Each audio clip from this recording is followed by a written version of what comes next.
आज मैं आप सबको थ्री फेज इंडक्शन मोटर के बारे में बताऊंगा। आपके सामने जो चित्र है ये थ्री फेज इंडक्शन मोटर का है। इसमें कौन कौन से पार्ट होते हैं समझिए। ये सबसे ऊपर है, इसको हुक कहा जाता है। रस्सी बांध के इसको उठाया जाता है एक जगह से दूसरे जगह पर ले जाने के लिए। ये इसकी नेम प्लेट है, इस पर लिखा होता है कि ये कितने फेज की है, कितना वोल्टेज की है, कितना करंट खींचेगी, लोड पर कितना स्टार्टिंग में करंट खींचेगी। और इसके अंदर ये जो बॉक्स है, इसके टर्मिनल बॉक्स है, यहाँ पर कनेक्शन करे जाते हैं। ये आपका ढक्कन है, इसके अंदर फैन छिपा हुआ है जो कि चलने पर हवा फेंकता है और वह हवा इन नालियों से होकर गुजरती है जिससे कि यह मोटर ठंडी होती है। और ये इसका शाफ्ट है, इसको हम कहते हैं हाउसिंग, या फिर इसको हम प्लेट कहते हैं, हाउसिंग कहते हैं। मान लीजिए हाउसिंग, तो इससे क्या होता है, ये बाहर के जो ये ढक्कन है बंद रहता है, अंदर की चीजें सारी ढक दी जाती हैं इससे। तो इतना आप समझ गए। अब समझिएगा इसके मेन पार्ट्स कौन कौन से होते हैं। इसके मेन पार्ट्स होते हैं स्टार्टर और रोटर। आप स्टार्टर के बारे में समझिए। ये स्टार्टर है, तो स्टार्टर का सबसे मेन भाग होता है योक। योक का मतलब ये जो बाहर का हिस्सा है इसको हम योक कहते हैं। योक का काम होता है इस बाइंडिंग को सपोर्ट करना। अगर योक नहीं होता तो बाइंडिंग हम कैसे करते, कैसे ये बाइंडिंग रुकी रहती। ओके, तो योक का काम है बाइंडिंग को सपोर्ट करना। इसके अलावा जो ये खांचे हैं स्टेटर के, ये सब भी इसी योक से ही ज्वाइंट रहते हैं। तो और ये मैग्नेटिक फ्लक्स को फ्लो करने का एक पाथ प्रोवाइड कराता है। इतने सारे काम होते हैं योग के, और योग होता है स्टेटर पे। ओके, तो इतना सब जान गए आप स्टेटर के बारे में। स्टेटर पर सप्लाई दी जाती है और स्टेटर हमेशा स्टार कनेक्टेड होता है। 3 फेज की सप्लाई इस पर दी जाती है। अब आप समझिएगा कि ये रोटेटिव मैग्नेटिक फील्ड कैसे बनाता है। तो उसके जो वाइंडिंग होती है इस तरीके से करी जाती है कि ये आप देख रहे हैं आर वाई बी ये फेस हैं, जो 3 फेस हैं 120 डिग्री के एंगल पर प्लेस्ड हैं। इस तरीके से ये प्लेस्ड होते हैं और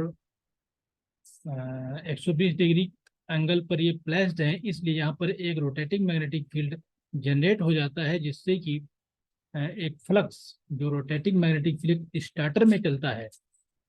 यहाँ पे देखिए रोटेटिंग मैग्नेटिक फ्लक्स इस स्टार्टर में ऐसे योग के सहारे घूमता है। उसी मैग्नेटिक फील्ड को हम लोग कहते हैं synchronous speed. Rotating magnetic field को कहते हैं सिंक्रोनस स्पीड स्टेटर की। और ये सिंक्रोनस स्पीड का फार्मूला है NS 120 F/P।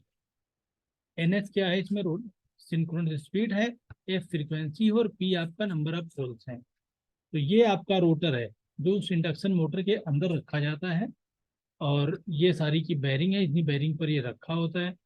तो जैसे ही उसके अंदर सप्लाई देते हैं, अच्छा ये वाला जो स्टेटर होता है, स्टेटर हमारा इसको हम कहते हैं